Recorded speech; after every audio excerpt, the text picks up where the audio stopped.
তো এভরিওয়ান, প্রতিদিনের মতো তোমাদের মাঝে আবারও চলে আসলাম মজাদার একটি রেসিপি নিয়ে। আমি ভ্যানিলা স্পঞ্জ কেক বানিয়ে তোমাদেরকে দেখাবো। ভ্যানিলা স্পঞ্জ কেক বানাবো। আমি এখন দুটো ডিম ভেঙে নিব।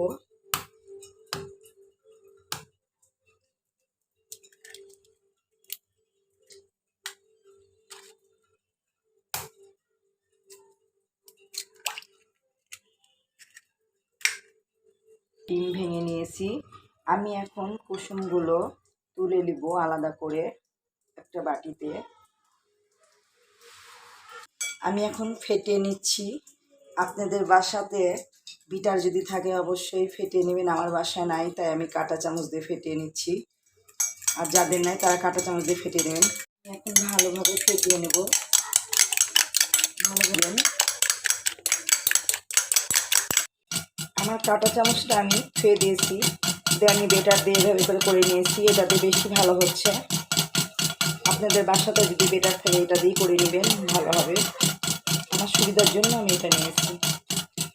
আমি এখন এর মধ্যে অল্প অল্প করে চিনি দিয়ে আবার বেটার করে নেব।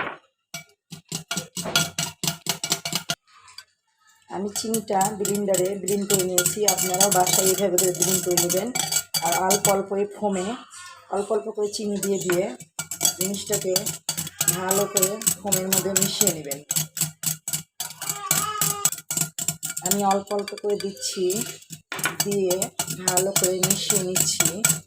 আপনারাও এইভাবে করে মিশিয়ে নেবেন, খুব ভালো করে বেটার করে নেবেন।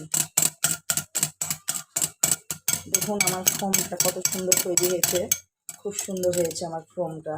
দেখুন, অসাধারণ চমৎকার লাগছে দেখে ফোমটা। আমি এই যে দুটা কুসুম রেখেছিলাম, এই কুসুমটা এখন আমি দিয়ে দেবো। কুসুমের সাথে আমি দুধ দেবো। আমি কুসুমে 1 চামচ গুঁড়া দুধ দিয়ে দিলাম। আপনারা তরল দুধও দিতে পারেন। এটার সাথে আমি এখন ভালো করে মিশিয়ে নেব। আমি একটা চামচের সাহায্যে অল্প অল্প করে দিয়ে আবারও বেটার করে নিব। একটু ভালো করে ফোমের সাথে মিশিয়ে নেব। আমি আবারও একটু দিয়ে দেব। আবার আমি ফোমের সাথে একটু মিশিয়ে নেব। ভালো করে ফোমের সাথে মিশিয়ে নেব। হালকা হালকা হাতে মিশিয়ে নেবেন।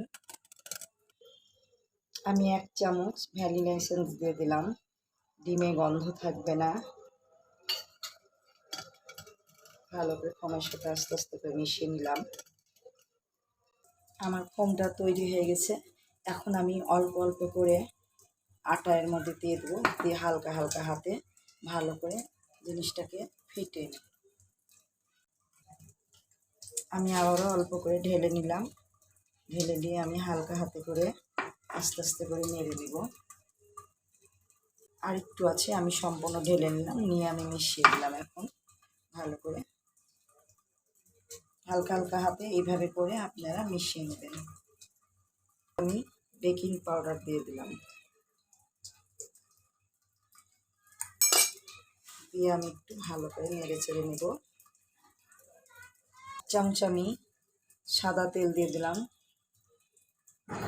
একটু হালকা হালকা হাতে মিশিয়ে দেব তেলটাকে। আমি কেকের জন্য একটা মোল্ড নিয়েছি, ওতে আমি 1 চামচ তেল দিয়ে দিলাম। তেলটা আমি ভালো করে ভিতরে হাত দিয়ে আমি মাখিয়ে দিব। আপনারা মোল্ডটার মধ্যে এইভাবে 1 চামচ তেল দিয়ে মাখিয়ে নেবেন। আমি ভিতরে একটা কাগজ বসিয়ে দিলাম। ভালো করে একটা কাগজ বসিয়ে নেবেন।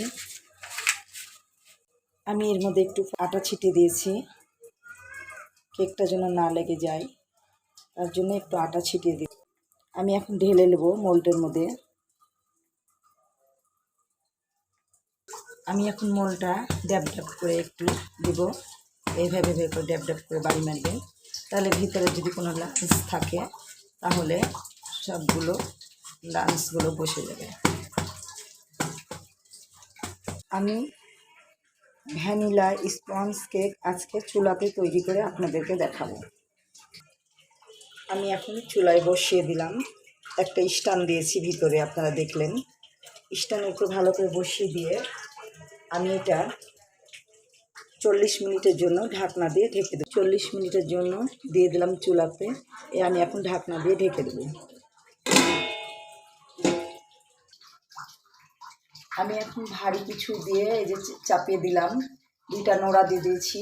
আপনাদের বাসাতে যেটা ভারী কিছু থাকলে একটা চাপিয়ে দিয়ে আপনারা এটা বেক করবেন।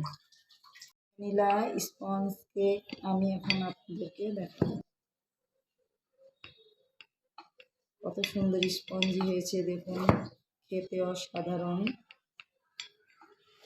অনেক মজা।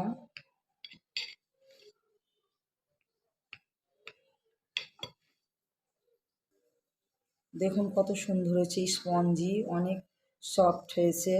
বাসায় অবশ্যই বানিয়ে খাবেন, বাসায় ট্রাই করে দেখবেন।